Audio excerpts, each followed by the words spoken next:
जीवित और महान सामर्थ्य परमेश्वर, हृदय से आपका धन्यवाद करते हैं आपके महान प्रेम के लिए, आपके अद्भुत अनुग्रह के लिए, आपके अद्भुत सामर्थ्य के लिए, उस प्रेम के लिए प्रभु जो हमारी निर्बलता में आपकी सामर्थ्य के साथ प्रकट होता है और हमें हमारी निर्बलता में सामर्थ्य देता है। प्रभु आप हमको चंगाई से बार बार चंगाई देकर अपनी महिमा करते हैं। आप प्रभु हमारे जिस्म में बार बार चंगाई की आवश्यकता होती है और आप हमें चंगाई देकर अपनी महिमा करते हैं। यह हमारी खूबी और लियाकत नहीं है, ना हमारे प्रार्थना का उत्तर है, यह आपके प्रेम का और प्रभु यीशु मसीह के अनुग्रह के कारण आप हमें बार बार चंगाई देते हैं और हम पर अनुग्रह करते हैं, ताकि प्रभु हम हर समय पश्चाताप से भरे रहें और अपने प्रभु के वचन में मन लगाकर उस वचन को पालन करने में जुट जाएं, ताकि प्रभु हमारा जीवन आपकी महिमा का कारण हो, बहुत से लोगों के उद्धार का कारण बने। सारी महिमा आपको मिले। इस प्रार्थना को प्रभु यीशु मसीह के पवित्र नाम से मांगते हैं, आमीन। जय मसीह की। परमेश्वर का बहुत धन्यवाद करते हैं क्योंकि वो अद्भुत युक्ति करने वाला और सामर्थ्य के अनोखे काम करने वाला परमेश्वर है। सोने का बछड़ा क्या था और इस बाइबल की कहानी से हम क्या सीख सकते हैं? कल हमने सोने के बछड़े का वर्णन पढ़ा था। जब मूसा को पहाड़ से लौटने में बहुत समय लग गया तो इजरायलियों ने मूसा के भाई हारून से कहा कि वो उनके लिए एक मूर्ति बनाए, एक भौतिक मूर्ति जैसी मूर्तियां उन्होंने मिस्र में देखी थी। वे अपने ईश्वर से प्रतिक्रिया पाने के लिए अधीर हो गए थे, इसलिए वे चाहते थे कि इस बीच एक और मूर्ति बनाई जाए ताकि वे उसकी पूजा कर सकें। उनको इस बात की जल्दी थी कि हम पूजा किसकी करें, वो पूजा करना चाहते थे। आज भी लोगों को मालूम क्या है, परमेश्वर से कोई मतलब नहीं, उन्हें अपनी पूजा से मतलब। आप देखिए कि रिलीजन और रियलिटी में आपको कितना भेद मिल रहा है वचन में। रिलीजन क्या है? वो एक सेक्ट पैटर्न, सेक्ट सिस्टम। और रियलिटी क्या है? वो आपके जीवन में प्रतिदिन आपको नई बात बताएगी और नए लेवल पे ले जाना पड़ेगा। यह है रियलिटी। बाइबल में सोने के बछड़े की कहानी किस बारे में है? इसके बहुत इंपॉर्टेंट इसका ऐतिहासिक पहलू है जो हमें मालूम होना चाहिए। निर्गमन 32 में अध्याय में इजरायलियों के मिस्र से निकलने के बाद एक अजीब घटना घटी। जब मिस्री अपनी जान बचाने के लिए आगे बढ़ रहे थे तब परमेश्वर ने लाल सागर को 2 भागों में विभाजित कर दिया और इजरायली सुरक्षित रूप से समुद्र पार कर गए। जब वे बिना किसी नुकसान के दूसरे छोर पर पहुंच गए तो परमेश्वर ने मिस्रियों को लाल सागर में डुबो दिया। फिर रेगिस्तान में जब मूसा सिनाई पर्वत पर 10 आज्ञाएं प्राप्त कर रहा था तो इजरायलियों ने वही किया जो हम अक्सर पुराने नियम में देखते हैं।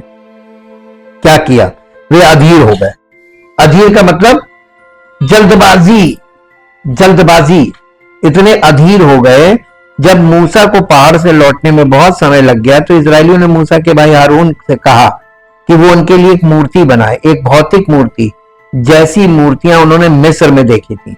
संक्षेप में वे अपने ईश्वर से प्रतिक्रिया पाने के लिए अधीर हो गए थे, इसलिए वे चाहते थे कि इस बीच एक और मूर्ति बनाई जाए ताकि वे उसकी पूजा कर सकें। हारून ने उनकी बात मान ली और उनके कानों में पहनी हुई सोने की बालियों से एक सोने का बछड़ा बनाया जो संभवतः वही खजाने थे जो मिस्रियों ने उन्हें तब दिए थे जब परमेश्वर ने उन्हें मिस्र से छुड़ाया था। निर्गमन की पुस्तक उसका 12 अध्याय और उसका 35 पद पढ़िए। इनके पास सोना कहां से आया? ये सोना इनके पास कहां से आया? ये भी एक बहुत बड़ा प्रश्न है। जंगल में ये सोना कहां से पा गए? निर्गमन 12 अध्याय और उसका इजरायलियों ने मूसा के कहने के अनुसार मिस्रियों से सोने चांदी, गहने और वस्त्र मांग लिए और यहोवा ने मिस्रियों को अपनी प्रजा के लोगों पर ऐसा दयालु किया कि उन्होंने जो जो मांगा वो सब उनको दिया। इस प्रकार इजरायलियों ने मिस्रियों को, यानी वहां से ये इतना धन लेकर निकले थे। अब यहां से एक बात सीखिए, जब कोई व्यक्ति पाप की गुलामी से छूटता है प्रभु यीशु मसीह के द्वारा, तो उसको आत्मिक धन मिलता है, और वो आत्मिक धन है पवित्र आत्मा का वरदान। वो उसको प्राप्त होता है, gift of the Holi spirit. ये स्वर्गीय धन प्राप्त होता है। जो चीज वहां हो रही है फिजिकली, वही चीज यहां हो रही है स्पिरिचुअल। आत्मा का धन प्राप्त हो जाता है, और लोग इस धन का दुरुपयोग कर सकते हैं। पवित्र आत्मा प्राप्त करने के बाद भी लोग कलीसिया में एक प्रकार की मूर्ति पूजा कर रहे हैं, और इसीलिए परमेश्वर नाराज हो रहा। वहां पर भी हुआ था, यहां पर भी हो रहा है। सेम सिचुएशंस हैं दोनों जगह। वहां मूसा पहाड़ पे गया हुआ है और आने में देर हो रही है, यहां यीशु मसीह पिता के दाहिने बैठा है, सेकंड कमिंग में आने में देर होगी। और यहां पर भी कलीसियाओं में वो सब कुछ चल रहा है जो वहां पर चल रहा था। याजक तो है ना, ये लोग क्या कर रहे हैं? इसीलिए आपको हर चीज को कंपैरेटिवली स्टडी करनी है कि जो फिजिकल, वहां पे देखिए फिजिकल टू स्पिरिचुअल चलना है, फिजिकल टू स्पिरिचुअल। तो हम फिजिकल से स्पिरिचुअल देख रहे हैं कि कलीसिया में जो आज चल रहा है वो क्यों चल रहा है, नहीं चलना चाहिए, लेकिन होगा क्योंकि उन लोगों ने भी किया था, तो यहां पर भी होगा।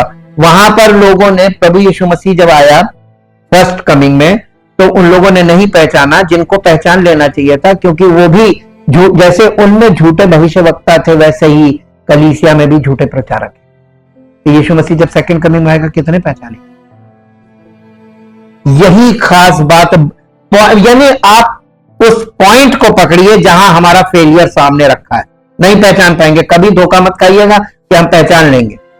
हम कोई नहीं पहचान पाएगा। वो लोग नहीं पहचान पाए थे, तो आज के भी लोग नहीं पहचान पाएंगे। बछड़े को प्रतीक के रूप में क्यों चुना गया? यह दूसरा बहुत इंपॉर्टेंट क्वेश्चन है। बछड़े को ही क्यों चुना गया? उस समय बैल और बछड़े की बलि देना एक पारंपरिक पशु बलि थी, और यह शक्ति और प्रजनन क्षमता का प्रतीक था। इसलिए लोग बछड़ों की पूजा करते थे।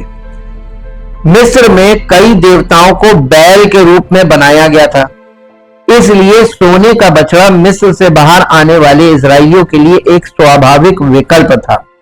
सोने का बछड़ा इजरायलियों को मिस्र से छुड़ाने के लिए परमेश्वर की शक्ति का प्रतिनिधित्व करता था।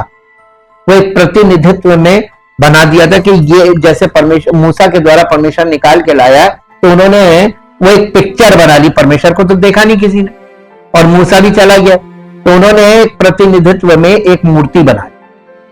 बहुत बार लोग, मालूम है, यीशु मसीह की पिक्चर रखकर कहते हैं ये तो सिर्फ हम पिक्चर रखे हुए हैं। और परमेश्वर के वचन में पहली आज्ञा क्या है? ना किसी की सूरत, ना किसी की मूरत बनाकर उसकी पूजा मत कर। परमेश्वर का कोई स्वरूप ऐसा नहीं है जो पिक्चर में तुमको दिखाई दे। परमेश्वर ने अपनी कभी पिक्चर दी? तो जब परमेश्वर ने अपनी चित्र नहीं दिया, परमेश्वर की एक्चुअल पिक्चर एक मनुष्य है, और वो मनुष्य कौन है मालूम? प्रभु यीशु मसीह। लेकिन प्रभु यीशु मसीह क्योंकि मनुष्य है, उसकी भी पूजा नहीं करनी है। मनुष्य की पूजा करना परमेश्वर का विरोध करना है। अब फंस गए। अब आप ये बताइए, अगर यीशु मसीह की लोग पूजा करेंगे तो यीशु मसीह किससे प्रार्थना करता है? यीशु मसीह ने कभी कहा कि मेरी पूजा करो? यीशु मसीह को बाइबल में क्या बताया गया? मार्ग, सत्य और जीवन। तो जीवन जियो, मार्ग में चलो, और सत्य में चलो, और सत्य के साथ चलो। सत्य को, तुम्हारे जीवन से सत्य प्रकट हो, उस मार्ग में चलो, और उसमें तुम्हें वो सत्य का जीवन तुम्हारे जीवन से प्रकट होना चाहिए। तो यीशु मसीह भी कोई ऐसी चीज नहीं है कि पूजा करी जाए, ना तो उसकी मूरत बनानी, ना उसकी सूरत बनानी। लोग वो भी कर रहे हैं। यहां से जो चीज शुरू हुई, और परमेश्वर बहुत चिढ़ता है इस चीज से। जब मूसा सिनाई पर्वत से नीचे उतरा, तब तक इजरायली इस मूर्ति के सामने बलि चढ़ा चुके थे और मौज मस्ती में डूबे हुए थे। स्थिति नियंत्रण से बाहर हो चुकी थी। सोने के बछड़े के परिणाम, अच्छा देखिए, सोने के बछड़े के बनाने का और उसकी पूजा करने के परिणाम भी देख लीजिए। इजरायलियों ने बछड़े को क्यों चुना? इसके पीछे कुछ संभावित प्रेरणा के लिए दूसरे देशों के देवताओं की ओर से इशारा किया जा सकता है। मिस्र के देवता हाथोर, ये नाम है हाथोर, जो आनंद, उत्सव और प्रेम की देवी है, का इस मूर्ति के आकार पर कुछ प्रभाव हो सकता है। एक अन्य मिस्री देवता एपिस, एक बछड़ा, वो एक बछड़ा होता था, एपिस एक बछड़ा, वो भी प्रेरणा स्रोत हो सकता है। कोई व्यक्ति कनानी साहित्य के एल यानी बैल, मुख्य देवता या बाल, बाल देवता आपने नए नियम में पढ़ा होगा ना, बाल की वर्षिप करते। यीशु मसीह कहता है कि तुम या तो परमेश्वर की आराधना करो या बाल की, तुम तो बाल की आराधना करते हो। ये इजरायली लोग बाल की आराधना बहुत करते थे। ये बाल देवता, ये मुख्य देवता बाल एक बैल की ओर भी संकेत कर सकता है। ये बाल देवता जो है ये भी एक बैल है।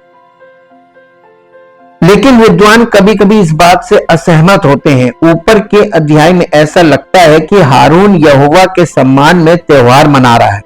निर्गमन 32 अध्याय का 5 पद पढ़ दीजिए। निर्गमन 32 अध्याय का 5 पद। ये देख के हारून ने उसके आगे एक वेदी बनाई और ये प्रचार किया, कल यहोवा के लिए पर्व होगा। देखिए, यहोवा के सम्मान में त्योहार मना रहा है, लेकिन मूर्ति के सामने। हारून, अब आप क्वेश्चन करेंगे, हारून तो याजक, महायाजक था? नहीं, आप जिस जगह पे देख रहे हैं यहां पर वो महायाजक नहीं है। अभी वो महायाजक नहीं, अभी वो केवल मूसा का बड़ा भाई है। महायाजक बनता है जब वो जो तंबू की विधि थी वो सब चीजें कंप्लीट हो जाती हैं और उसका समर्पण हो जाता है, उसके बाद से वो ये सेवा में आता है। तो यानी परमेश्वर की सेवा में आने से पहले ही पहले महायाजक को देखिए उसने क्या किया। इससे जो वहां से जो प्रीस्टहुड चला हारून से, अब बताइए वो प्रीस्टहुड कितना सफल रहा हो। पहले महायाजक ने जो ऐसा किया, तो अब बताइए वो तो उसने परमेश्वर ने उन्हें वहीं छोड़ दिया, वाचा तोड़ दी। तो ये प्रीस्टहुड तो चलता रहा ना। ये क्यों पौलुस ने लिखा कि मूसा की व्यवस्था जो थी ये एक प्रकार का पनिशमेंट था, ये श्राप के अंतर्गत आता है। इन्हें श्रापित कर दिया, जाओ तुम यही करते रहो। आज पूरी दुनिया में प्रीस्टहुड है सबके पास। वो प्रीस्टहुड कैसा है? सब लेवी वंश है, सब वैसे ही। और इसीलिए सुलेमान ने सबोपदेशक में लिखा कि धर्म के स्थान में भी दुष्टता होती है और न्याय के स्थान में भी दुष्टता। तो दोनों जगह दुष्टता आपको मिलेगी। कभी ये मत सोचिएगा कि वहां पर आपको परमेश्वर मिलेगा या परमेश्वर से संबंधित कुछ मिलेगा ना, वहां मिलेगा ही। परमेश्वर ने सब त्याग दिया, वो हाथ के बनाए हुए मंदिरों में रहता नहीं, और वो इस प्रीस्टहुड की सेवा लेता ही नहीं। ये प्रीस्टहुड अपनी सेवा के लिए कर रहा है, ये अपने लिए करते हैं। ये इजरायलियों ने शुरू में बछड़े को परमेश्वर की जगह लेने का इरादा नहीं किया था, बल्कि मूसा को। यानी कुछ लोगों का ये बताना है हिस्ट्री में कि वो परमेश्वर को नहीं, मूसा की जगह वो बछड़ा बनाया था कि मूसा को रिप्रेजेंट कर रहा है। मूसा की मूर्ति बना दी बछड़े की। मूसा बछड़े जैसा था, आकृति तो सही करो। इस तरीके से मूर्ति पूजा आज प्रचलन में आई है, इसका ओरिजिन हमको देखने को मिल रहा है यहां पर। किसी भी तरह से इसके तुरंत बाद की गई पूजा से पता चलता है कि मूसा की जगह सोने के बछड़े को रखने से कहीं ज्यादा इनके इरादे थे। एक बार फिर सोने के बछड़े दिखाई देते हैं जब इजराइल के सिंहासन के लिए दावेदार यारोबाम उनमें से 2 बनाता है। पहला राजा 12 अध्याय उसका 25 पद से 33 पद तक पढ़िए।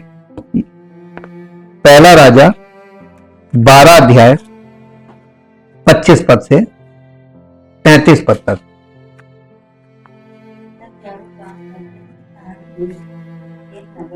हाँ, उसमें रहने लगा। फिर वहां से निकलकर पनूएल को भी दृढ़ किया। तब यारोबाम सोचने लगा, दाऊद के घराने का हो जाएगा। हाँ, ये हम लोगों ने कल पढ़ा था ना कि अब दाऊद के घराने का हो जाएगा। इसका 32 पद से पढ़िए। फिर यारोबाम ने 8वें महीने के 15वें दिन यहूदा के पर्व के समान फिर यारोबाम ने 8वें महीने के 15वें दिन यहूदा के पर्व के समान एक पर्व ठहरा दिया और वेदी पर बलि चढ़ाने लगा। इस रीति उसने बेतेल में अपने बनाए हुए बछड़ों के लिए वेदी पर बलि किया और अपने बनाए हुए ऊंचे स्थानों के याजकों को बेतेल में ठहरा दिया। जिस महीने की उसने अपने मन में कल्पना की थी, अर्थात 8वें महीने के 15वें दिन को वो बेतेल में अपनी बनाई हुई वेदी के पास चढ़ गया। उसने इस्राएलियों के लिए एक पर्व ठहरा दिया और धूप जलाने के लिए वेदी के पास चढ़ गया। वो महायाजक बन गया। उसने ढेर सारे याजक खड़े कर लिए। अब देखिए, तो यहां पर एक बात जो खास ध्यान देने वाली है, ये सब वो कर कैसे रहा है कि बार बार इसमें लिखा है कि उसने एक पर्व ठहरा दिया। हाँ, बेतेल में अपने बनाए हुए बछड़ों के लिए वेदी पर बलि किया और अपने बनाए हुए ऊंचे स्थानों के याजकों को बेतेल में ठहरा दिया। जिस महीने की उसने अपने मन में कल्पना की। ये सब काल्पनिक, ये जितनी भी वर्शिप चल रही है पूरी दुनिया में, सब काल्पनिक है, सब कल्पना पे आधारित है। ईश्वर नाम की कोई चीज कहीं नहीं। अपनी भावनाओं से भरी हुई बातें, भावुक बातों को लेकर वो आपस में जमा होते हैं, भावुकता की बातें करते हैं। उसमें उद्धार नहीं है क्योंकि यीशु मसीह का बलिदान नहीं है, परमेश्वर का प्रेम नहीं है, पवित्र आत्मा की उपस्थिति और सहभागिता है ही नहीं। तो फिर क्या है ये रिलीजन इसी को बोलते, खोखला, केवल बातें, केवल बातें। और उसको बोलते हैं इक्लेसियास्टिक टीचिंग्स, यानी नैतिकता की शिक्षा। आप एक पतित और पापी मनुष्य से क्यों नैतिकता की बातें करते हैं, जबकि आपको यह मालूम होना चाहिए कि नैतिकता बात करने, ये जो उपदेश दे रहा ना उसमें है ना सुनने वालों में। तो प्रभाव कहां से आएगा जब पवित्र आत्मा ही नहीं है और परमेश्वर का वचन नहीं है, परमेश्वर के पुत्र का बलिदान नहीं है। तो वहां बताइए, नैतिकता की बातें करने से आरंभ से चली आ रही है, प्राचीन काल से। आज दुनिया कहां पहुंच गई नैतिक दशा में? आज नैतिकता में कहां खड़े हैं सब? कुछ नहीं है, कोई नैतिकता नहीं, सिर्फ बातें, भावनात्मक। दोनों ही मामलों में बछड़ों की मूर्ति पूजा के परिणाम स्वरूप बड़े पैमाने पर विनाश होता है। जब हारून ने बछड़ा बनाया तो इजरायलियों के 3000 लोग मारे, महामारी फैल गई, परमेश्वर नाराज हुआ, महामारी फैली, 3000 लोग मर गए। ये परिणाम होता है परमेश्वर की आराधना छोड़कर, सच्चे ईश्वर को छोड़कर किसी और की आराधना करने का परिणाम।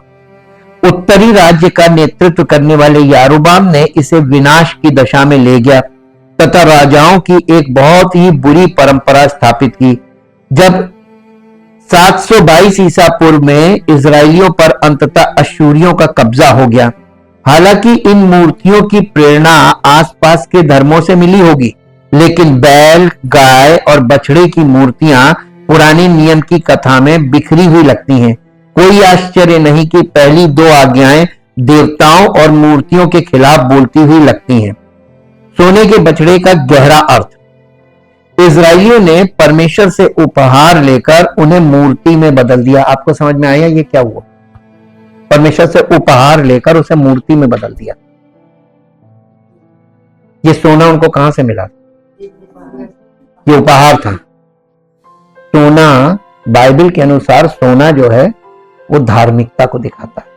परमेश्वर की धार्मिकता को सोने में दिखाया गया, गोल्ड।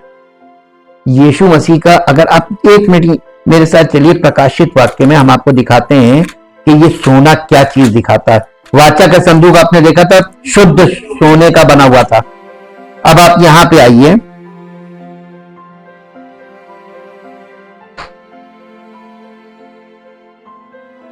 इसका पहला अध्याय, प्रकाशित वाक्य पहला अध्याय 10 पद से पढ़िए। मैं प्रभु के दिन आत्मा में आ गया हाँ और अपने पीछे तुरही का सा बड़ा शब्द ये कहते सुना, हाँ, मैं प्रभु के दिन आत्मा में आ गया और अपने पीछे तुरही का सा बड़ा शब्द ये कहते सुना, जो कुछ तू देखता है उसे पुस्तक में लिखकर सातों कलीसियाओं के पास भेज दे, अर्थात इफिसुस और स्मुर्ना और पिरगमुन और थुआतीरा और सरदीस और फिलाडेल्फिया और लौदीकिया को। हाँ, तब मैंने उसे जो मुझसे बोल रहा था देखने के लिए अपना मुंह फेरा और पीछे घूमकर मैंने सोने की 7 दीवटें देखी। आया सोना? और उन दीवटों के बीच में मनुष्य के पुत्र सदृश एक पुरुष को देखा, जो पांव तक का वस्त्र पहने और छाती पर सोने का पटुका बांधे हुए था। ये gold, righteousness of God represents gold. और परमेश्वर की धार्मिकता नई वाचा के अंतर्गत हमारी खुद की धार्मिकता नहीं, बल्कि हमको गिफ्ट की गई है धार्मिकता, यानी हमको ये परमेश्वर की ओर से वरदान के रूप में मिलती है, क्योंकि हमारी धार्मिकता प्रभु यीशु मसीह है। और वो सोना कौन है? वो प्रभु यीशु मसीह है। और आज लोगों ने यीशु मसीह को मूर्ति बना दिया, पूजा कर रहे हैं उसकी कलीसिया में। हो रहा है कि नहीं हो रहा? आप देख सकते हैं, ये नहीं होना था। यीशु मसीह की पूजा नहीं करनी थी। यीशु मसीह के द्वारा हमें उद्धार मिला, क्योंकि वो भी मनुष्य है। बाइबल के अनुसार वो 100% मैन और 100% गॉड है। तो उसका जो गॉडली नेचर है, वो नेचर पवित्र आत्मा के द्वारा हमारे अंदर पैदा किया जाता है और उसको बढ़ाया जाता है कलीसिया में, मसीह की देह में, ताकि हम मसीह के स्वरूप में परिवर्तित होकर उसकी महिमा से भरा जीवन जिए। ये परमेश्वर की योजना है। लेकिन जैसे वहां पे देखिए, सोने का बछड़ा, वो मान लीजिए वो ईश्वर को नहीं मान रहे थे, लेकिन उसको वो अपना छुड़ाने वाला यानी मूसा के रूप में मान रहे थे। उस परमेश्वर के वरदान को जो उन्हें मिला था, इजरायलियों ने परमेश्वर से जो उपहार उन्हें मिला था गोल्ड, उसको मूर्ति में बदल दिया। ठीक इसी के साथ साथ एक पद निकालिए, रोमियो की पत्री, उसका पहला अध्याय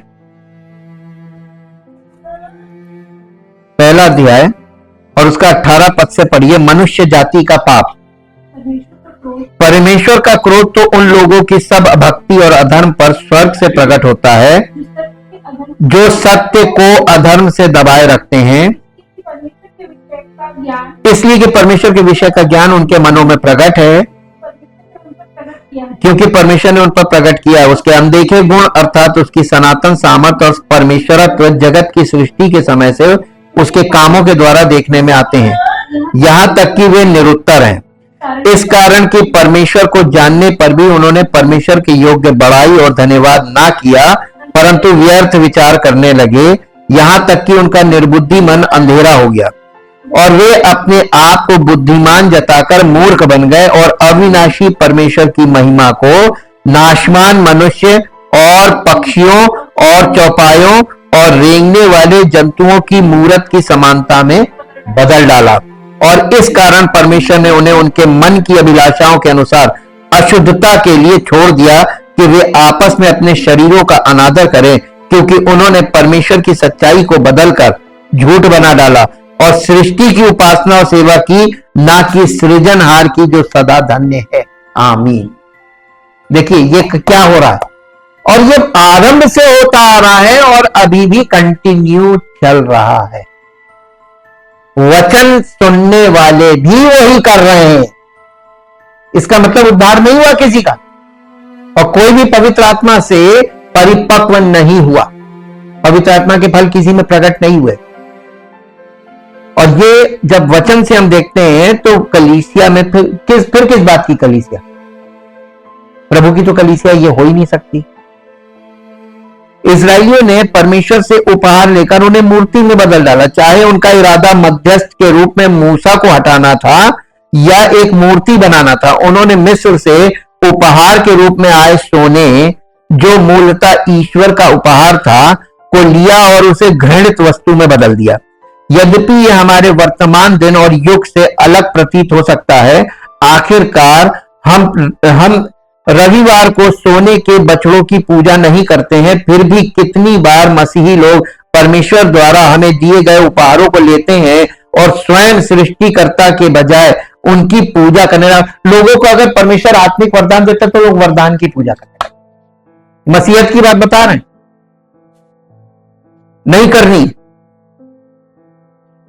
अब देखिए, हम लोग एक गीत गाते हैं, तेरे ही दिए वरदान है ये, धन्यवाद प्रभु धन्यवाद, अच्छे माता पिता, प्यारे भाई बहन, नन्हे मुन्नों का साथ और सात मित्रों का, ये सब वरदान है।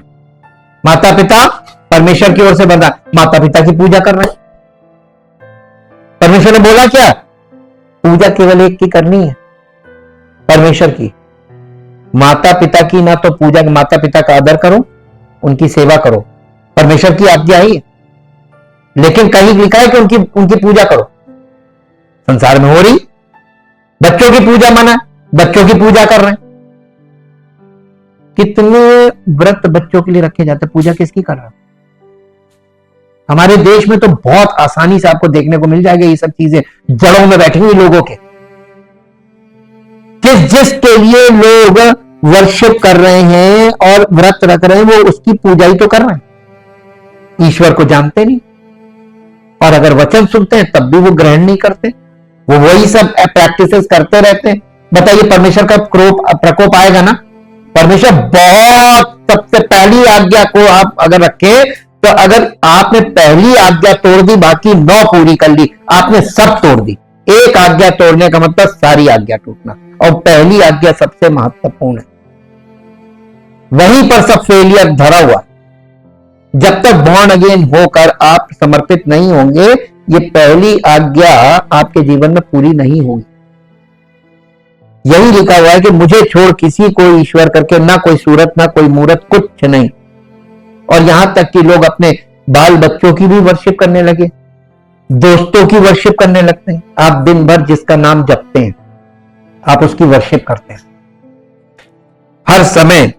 यहां पर वही चीज बताई जा रही है। रोमियो में फिर वही पौलुस उसी विषय को लेकर खड़ा हो गया। इजरायली अधीर हो गए। ये काम उन्होंने कैसे किया? अधीर होकर। वे मूसा के सिनाई पर्वत से 10 आज्ञाएं लेकर लौटने का बहुत समय तक इंतजार करते रहे, क्योंकि परमेश्वर उनके तय समय पर कोई कदम नहीं उठाना चाहता था। इसलिए उन्होंने खुद ही तय करने का फैसला किया और परमेश्वर पर दबाव डाला। हालांकि हमारे पास परमेश्वर की आज्ञाएं छपी हुई हैं, हमारी बाइबलें, लेकिन हम अक्सर निराश हो जाते हैं जब वो हमारी समय सारणी के अनुसार काम नहीं करता। आज भी लोग, मालूम है, मसीही लोग, मसीही विश्वासी, परमेश्वर अगर आपके समय पे आपको कुछ नहीं प्राप्त होता है परमेश्वर से, तो आप और हम भी अधीर होते हैं। यह गलत है। अरे अभी तक तो हुआ नहीं, इसलिए हम दूसरे तरीकों से उसे मजबूर करने की कोशिश करते। कैसे? जब आपने परमेश्वर, लोग अपने मन में ये प्रार्थना करते, प्रभु मेरा ये काम हो जाए, जब नहीं समझ में आता ना तो फिर वो जिद पकड़ लेते हैं, अब हम फास्टिंग प्रेयर करेंगे।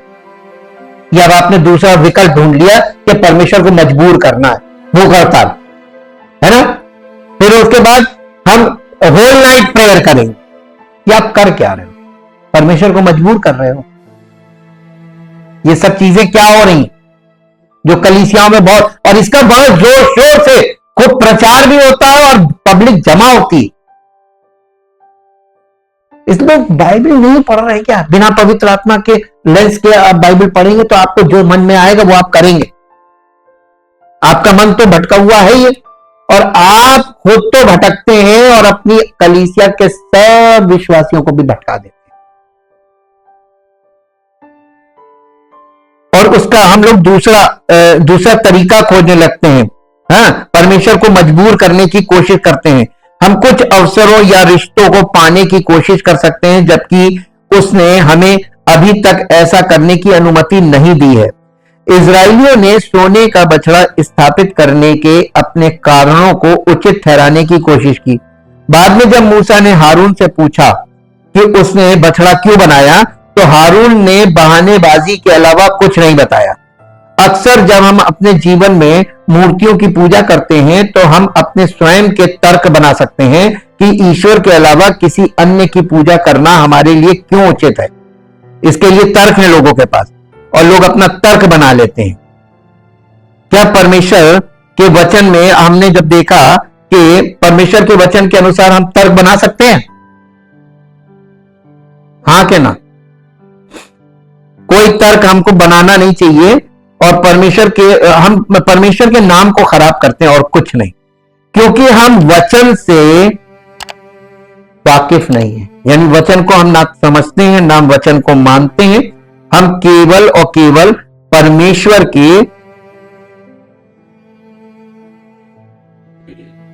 की बातों में जो हमको समझ में नहीं आती है, बाइबल को अपने मन से पढ़ना और अपने मन से उसको वो करना, ये हम लोग करते हैं। और हम ये नहीं करते कि हम परमेश्वर के वचन को अच्छी तरीके से किसी अच्छे जो परमेश्वर के वचन को जानने वाला है उसके फेलोशिप में बैठकर और परमेश्वर के वचन को समझें और उसकी गहराई में जाएं और बाइबल क्या कह रही है और बाइबल ऐसा क्यों कह रही है, ये बातें हम उनको अंडरस्टैंड करने के लिए, समझने के लिए उनको स्टडी करें। स्टडी बहुत जरूरी है। स्टडी के बिना आप कभी भी, वे ईश्वर के बारे में इतना जानते थे कि उन्हें पता था कि उन्हें धन्यवाद और प्रशंसा परमेश्वर को मिलनी चाहिए। यहां पे रोमियो पहले अध्याय में देखिए लिखा है ना कि उन्होंने परमेश्वर को जानने पर भी उसके लिए उसको धन्यवाद और उसकी महिमा नहीं की, परंतु व्यर्थ विचार करने लगे, है ना। 21 पद, इस कारण कि परमेश्वर को जानने पर भी उन्होंने परमेश्वर की योग्य बड़ाई और धन्यवाद ना किया, परंतु व्यर्थ विचार करने लगे, यहां तक कि उनका निर्बुद्धि मन अंधेरा हो गया। तो प्रॉब्लम कहां से आ रही है? कहां से आ रही? मनुष्य के किस भाग में है प्रॉब्लम? ना, फिर से पढ़िए इसको 21 पद। प्रॉब्लम कहां है? बस यहीं पे परमेश्वर बाहर खड़ा रहे, क्योंकि वो आपको बाध्य नहीं करे। आपके मन में जो है आप करो, जो बोगे रिजल्ट क्या मिलेगा? आप अपने मन पे चलिए, परमेश्वर ने छूट दे दी है। 24 पद पढ़ दीजिए। इस कारण हाँ अशुद्धता के लिए छोड़ दिया हाँ कि वे आपस में अपने शरीरों का अनादर करें। 28 पद पढ़ दीजिए। जब उन्होंने परमेश्वर को पहचानना न चाहा, उन्हें उनके निकम्मे मन पर छोड़ दिया कि वे अनुचित काम करें। आज क्या पोजीशन? परमेश्वर ने सबको उनके मन पे छोड़ दिया। नतीजा देख लीजिए, आज पारिवारिक जीवन देख लीजिए, सामाजिक जीवन देख लीजिए, क्या हो रहा है। कोई मर्यादा, कोई रिश्ता, कोई सच्चाई रिश्तों में, परिवार में कहीं कुछ है? सब खत्म हो गया। नैतिकता क्यों खत्म हुई? परमेश्वर ने मनुष्यों को मन पे छोड़ दिया। तो तुम्हारे मन में आया करो। देखिए एक बात बताएं, इसको आप अगर थोड़ा सा ये देखें, अगर हमारे माता पिता जो हमारी शिक्षा दीक्षा हर चीज में इंटरेस्ट ले रहे हैं, हमारे लिए प्लानिंग कर रहे हैं और हमारे लिए खर्च कर रहे हैं और हमें सुबह से लेकर रात तक हमारे लिए मेहनत कर रहे हैं, सब कुछ कर रहे हैं, अगर वो हमसे इतना पीड़ित हो जाएं, इतना हताश हो जाएं कि वो हमसे कहें कि जाओ तुम्हारे मन में जो है करो, फ्री कर दें, और बिल्कुल हमारा कोई संज्ञान ना ले, तो उन बच्चों का क्या हाल हो। अगर आपको ये देखना हो ना, आप उन बच्चों को देखिए जिनके माता पिता उनकी बचपन में ही उनके माता पिता मर गए। उन बच्चों का हाल देखिए, अनाथ बोलते हैं। अगर ईश्वर जो सच्चा ईश्वर है, अगर वो हम उससे जुड़े हुए नहीं है, तो हम एक तरीके से अनाथ हैं। माँ बाप होते हुए भी हम अनाथ हैं। स्पिरिचुअली, आत्मिक जीवन में और बिना आत्मिक जीवन के शारीरिक जीवन कभी सफल ना हो सका है और ना कभी होगा। आप कितनी भी डिग्री ले लो, दो चीजें हमेशा याद रखना, जॉब और विवाह, ये संयोग है। परमेश्वर का अनुग्रह होता है और संयोग से ही काम हो जाता है। कभी ये ना सोचना कि आपको जो चीज मिल गई, जॉब या विवाह का हो गया, कभी दूसरे को ये मत कहना तुम ये करो ये करो ये करो ये करो, क्योंकि सब कुछ कर रहे हैं लोग, नहीं मिल पा। पहली चीज उतना जॉब ही नहीं है जितने एजुकेटेड लोग घूम रहे हैं। दूसरा ये कि विवाह में भी अब परेशानी है। तब बताइए होगा कहां से? कोई तरीका आप क्यों बताएं किसी, इसका कोई तरीका ही नहीं, संयोग की बात है। तो जो चीज परमेश्वर के अनुग्रह से होनी है उसमें आप कोई विकल्प ना तो बना सकते हैं और ना किसी को बता सकते हैं। आप एक काम कर सकते हैं, किसी व्यक्ति को जो हताश और निराश है उसको गवाही दीजिए और परमेश्वर के बारे में उसको बताइए, सुसमाचार सुनाइए कि देखिए प्रभु है सच्चा प्रभु और वो कर सकता है। करेगा कि नहीं करेगा ये आपके और उसके बीच का बात। आप रिस्पॉन्ड करोगे तो वो करेगा, नहीं करोगे तो नहीं करेगा, लेकिन वो कर सकता है और अपनी गवाही दे के मेरे लिए तो किया। ये केवल हम इतना ही कर सकते हैं, लेकिन उन्होंने इनमें से कुछ भी नहीं किया। परमेश्वर का ना धन्यवाद किया ना उसकी महिमा की। उन्होंने आराधना की स्वाभाविक प्रवृत्ति को दरकिनार कर दिया और अटकलों में पड़ गए जो उन्हें सच्चाई से दूर ले गई। जिस नए ज्ञान की वे तलाश में गए थे वो काल्पनिक निकला। उनके पास जो पुराना ज्ञान था वो उनकी मूर्खता के कारण अस्पष्ट और खो गया। दो चीजों से शुरू करते हुए एक तरफ ज्ञान का एक अंश और दूसरी तरफ मानव मन की गलती करने की स्वाभाविक प्रवृत्ति बाद वाली प्रबल हुई और पहली लुप्त हो गई, परंतु वे व्यर्थ कल्पनाएं करने लगे। देखिए, जब मनुष्य परमेश्वर को मानने के लिए बाध्य नहीं हुआ, परमेश्वर बाध्य करता भी नहीं है, परमेश्वर ने उनके विवेक में अपने विषय में, देखिए कैसे किया परमेश्वर ने, हमने आपको बताया, सब कुछ है सृष्टि में। ये सृष्टि परमेश्वर की महिमा का वर्णन कर रही है, ये प्रकाशन है सृष्टि। और क्या ऐसा कौन सी जाति के लोग हैं जो सृष्टि से वाकिफ नहीं? तो सृष्टि देखकर ये नहीं समझ सकते कि इसका बनाने वाला कितना, और आप जिसको ईश्वर मान रहे हैं उसने तो बनाया भी नहीं। पक्का है आपका विवेक इस बात की गवाही देगा, नहीं ये बनाने वाला नहीं है, जिसको हम ईश्वर मान रहे हैं ये बनाने वाला नहीं है, और बनाने वाले को हम जानते ही नहीं। आप कन्विक्टेड हैं ऑलरेडी मन में, तो आपके मन में व्यर्थ विचार पैदा होने लगेंगे। कैसे? आप व्यर्थ कल्पनाएं करने लगेंगे ईश्वर के बारे में। और ये कल्पनाओं पर आधारित जो ग्रंथ होते हैं, कल्पनाओं पर आधारित ग्रंथ, इनको मिथोलॉजी बोलते हैं। आप गूगल में सर्च करके देखिएगा, मिथोलॉजी का मतलब होता है कल्पना पे आधारित ग्रंथ, और उसको आप धर्म ग्रंथ मान सकते हैं, लेकिन वास्तविकता आपके जीवन से प्रकट होगी, ग्रंथ से नहीं प्रकट होगी। आपके जीवन में सत्य है कि नहीं, आपके जीवन में उद्धार है कि नहीं, आपके जीवन में पवित्र आत्मा के वरदान है कि नहीं, क्योंकि परमेश्वर ने यह कहा है कि मैं प्रत्येक को उसके कार्यों के अनुसार प्रतिफल दूंगा। न्याय कार्यों के आधार पर होगा, आपके ग्रंथ के आधार पर या आपके विश्वास के आधार पर नहीं होगा। मैं प्रत्येक को उसके कामों के आधार, इसीलिए परमेश्वर ने नियम बनाया, जो बोगे वही काटो, यही है न्याय। अगर आप परमेश्वर के, इसीलिए पौलुस ने लिखा कि जो लोग शरीर के अनुसार बोते हैं वो विनाश की कटनी काटेंगे, और जो आत्मा के अनुसार बोते हैं वो अनंत जीवन की कटनी काटेंगे। अब आप ये बताइए, आप कौन सा बो रहे हैं, किधर से बो रहे हैं, शरीर से या पवित्र आत्मा से? अनंत जीवन तभी मिलेगा जब आप पवित्र आत्मा के द्वारा, आपके हृदय में परमेश्वर का वचन पवित्र आत्मा बो रहा है, ताकि आपके अंदर पवित्र आत्मा के फल प्रकट हो और आप अनंत जीवन के वारिस हो। तो एक तरफ आपका स्वयं का प्रयास और एक तरफ पवित्र आत्मा का कार्य आपके भीतरी मनुष्य में। मार्गदर्शन बहुत जरूरी है। उन लोगों ने, देखिए यहां पे हुआ क्या, तो निर्गमन 32 अध्याय में मार्गदर्शक ना होने के कारण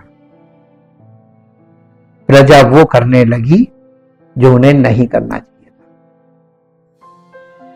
आपने देखा, मनुष्य को अगर परमेश्वर ने छोड़ दिया, नए नियम में आ जाइए, अगर उसने उनके मन पे छोड़ दिया तो ये बहुत भयानक बात है। फिर तो आप अपने मनमानी करेंगे और आप अपने शारीरिक मन की क्रियाओं के द्वारा परमेश्वर को क्रोध और क्रोध और क्रोध और क्रोध और इतना क्रोध दिलाएंगे कि वो विनाश कर देगा। यही पौलुस यहां पर बता रहा है, रॉथ ऑफ गॉड, यानी उसका विनाशकारी कोप प्रकट हो रहा है। और इसका पहला 18 पद पढ़िए फिर से। परमेश्वर का क्रोध तो उनकी सब अभक्ति और अधर्मपद। देखिए इसको सरल तरीके से बताया, अभक्ति का मतलब सब अपनी अपनी भक्ति करना। अब किसके भक्त हैं? सबके अपने अपने अलग ईश्वर हैं, जिसे दिल में वो ईश्वर मानते हैं, और एक तरफ सच्चा ईश्वर परमेश्वर। अब आप बताइए, आप सूरज है, आप अपना अलग सूरज लेके खड़े हो गए। सूरज का डुप्लीकेट हो सकता है? लोग यही तो कर रहे हैं, सब अपना अपना अपना अपना। सृष्टिकर्ता कहां है? नहीं जानते तो परमेश्वर का वचन सुनते हैं, पता तो चलता है ना। तो सृष्टिकर्ता को ग्रहण क्यों नहीं करते? अपना ईश्वर। अब अधर्म का मतलब है अपना अपना धर्म, और अभक्ति का मतलब है अपनी अपनी भक्ति। सब अपनी अपनी भक्ति कर रहे हैं, सब अपना अपना धर्म दिखा रहे हैं, और परमेश्वर का क्रोध प्रकट हो रहा स्वर्ग से। हो रहा है कि नहीं हो रहा? पूरी सृष्टि पर हो रहा है, क्योंकि सत्य को उन्होंने अधर्म से दबा दिया। सत्य क्या है? परमेश्वर ने अपने पुत्र को उद्धारकर्ता के रूप में भेजा, और उसने उद्धार के कार्य को पूर्ण करके पिता के दाहिने बैठा, उसने सत्य का आत्मा भेज दिया। और कलीसिया क्या है? सत्य का स्तंभ। ये सत्य लोगों को कहां से प्रकाशित होगा या प्राप्त होगा? कलीसिया से। और जब लोग कलीसिया में आ रहे हैं तो इधर कलीसिया भी करप्ट। अगर आप परमेश्वर के वचन के अनुसार पौलुस की शिक्षाओं को देखें तो कलीसिया में भी वही सब हो रहा है जो संसार में हो रहा है। तो बेचारे अन्य जाति के लोग अगर आए भी तो उधर से आसमान से गिरे और खजूर में अटक गए। एक ऐसी चीज हो गई कि वो फिर भी नहीं पहुंच पाए। मार्गदर्शन, फिर से हम बता रहे हैं क्या चीज जरूरी है। आत्मिक जीवन खुद से जिया नहीं जाता, आत्मिक जीवन मार्गदर्शक के द्वारा ही प्राप्त होगा। आपको कदम कदम कदम कदम कोई चलाएगा, तभी आप आत्मिक जीवन में उन्नति कर पाएंगे। और ऐसा होता है कि आजकल के युग में लोगों को भाषा पढ़नी आती है, और वो लोग सोचते हैं कि कोई चेला बनने को राजी नहीं है, सब गुरु बन गए हैं, तो प्रभु कहां मिलेगा? हमें परमेश्वर की योजना को समझना है। कलीसिया के द्वारा उसने जो योजना रखी है, वो योजना ये है कि सत्य का आत्मा सेवक के द्वारा काम करेगा, और जब कोई बॉर्न अगेन होता है तो उसे पवित्र आत्मा गिफ्ट के रूप में मिलता है। लेकिन अभी गिफ्ट मिला है, और गिफ्ट जो है उसको उपयोग नहीं किया जाता है, उसका इस्तेमाल नहीं किया जाता है। गिफ्ट का मतलब वो गिफ्ट काम करेगा, वो काम करेगा, वो उसके मन को ज्योतिर्मय करेगा। जब सेवक वचन बताएगा तो पवित्र आत्मा उस वचन को उसके हृदय में प्रकाशित करेगा। यह है पवित्र आत्मा का वरदान जो बॉर्न अगेन लोगों को मिलता है।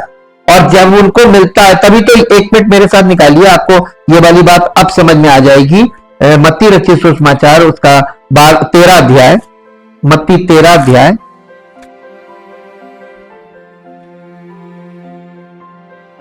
10 पद से पढ़िए। चेलों ने पास आकर यीशु मसीह से कहा, तू लोगों से दृष्टांतों में क्यों बातें करता है? उसने उत्तर दिया,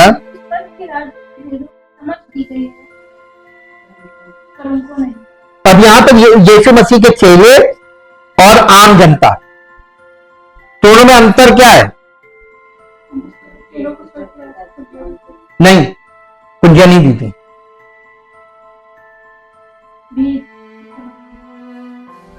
इंग्लिश में पढ़ दीजिए, इंग्लिश में 11 पद, मैथ्यू चैप्टर 13 वर्स 11।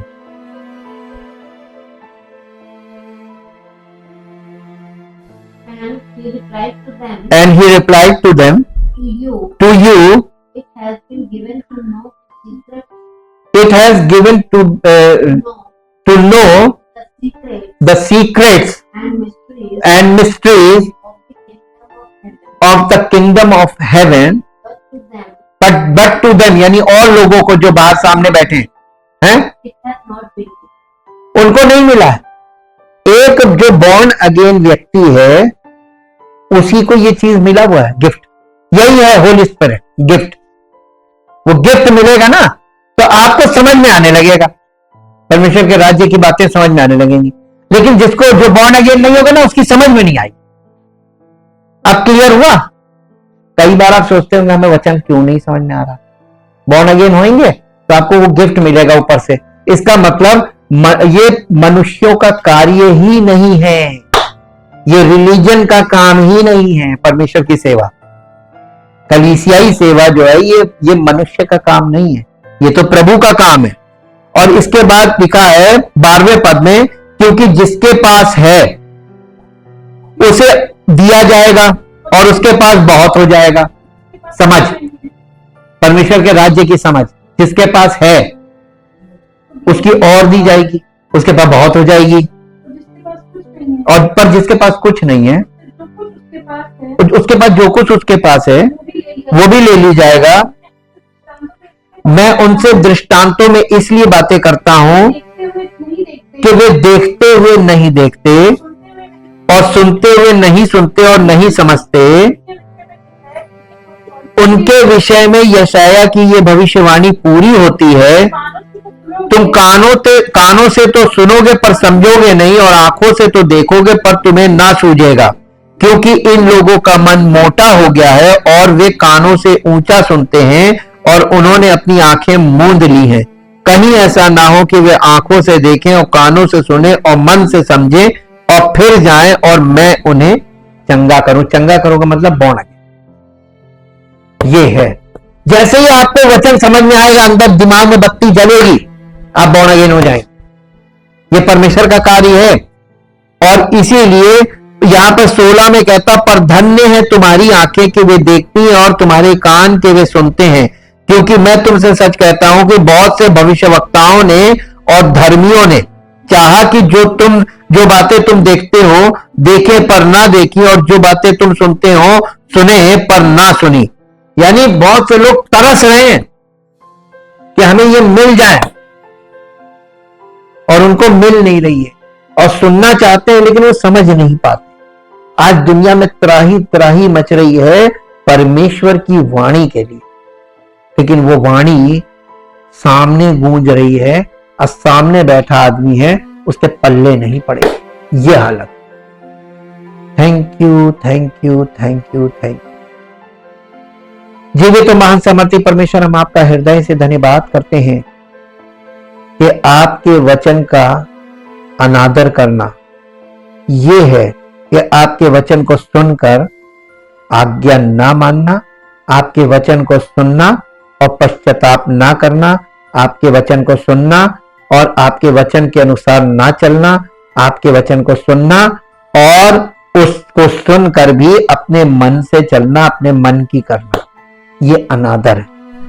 प्रभु, हम आपसे विनती करते हैं कि सब लोग जो आपका वचन सुनते हैं वो केवल सुनने वाले नहीं, उस वचन के अनुसार चलने वाले हों, उस वचन को ग्रहण करने वाले हों, और वो वचन उनके हृदय में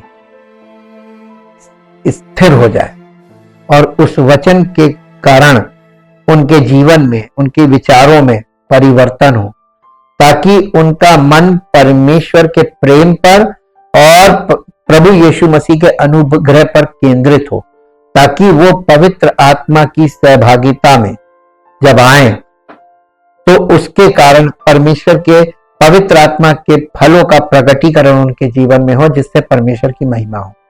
सारी महिमा आपको मिले। इस प्रार्थना को प्रभु यीशु मसीह के पवित्र नाम से मांगते हैं, आमीन।